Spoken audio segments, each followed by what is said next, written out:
আসসালামু আলাইকুম। আমার নবীর প্রতি আল্লাহ কত ভালোবাসা দেখেছেন শুনুন। উপরে নিয়ে নিয়েছি আল্লাহর নবী বলে আমি সবার নিচে নামতে রাজি আছি একটা কারণে, আমি যদি তোমার এখানে থেকে যাই উম্মত আমার গুনাহগার জাহান্নামে চলে যাবে। আপনি আমারে বিদায় দেন, আমি দুনিয়ায় গিয়ে উম্মতকে জান্নাতে নিয়ে যাব।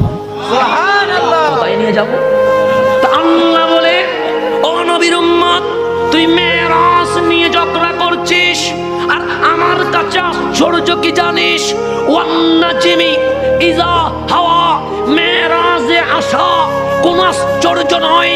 কেন আমি আল্লাহ নবীকে মেরাজ করিয়েছি, আশ্চর্যের কিছুই নাই।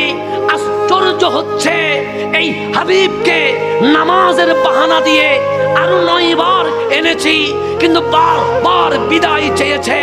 ওয়ান নাজমি, ওই নূরানি নবীর কসম, ইজা হাওয়া, যিনি উম্মতি উম্মতি বলে মেরাজ থেকে মদিনার জমিনে চলে এসেছে। সেই নবী মেরাজ থেকে এসেছে কার জন্য? উম্মতের। মতামত জানেন। আল্লাহ হাফিজ।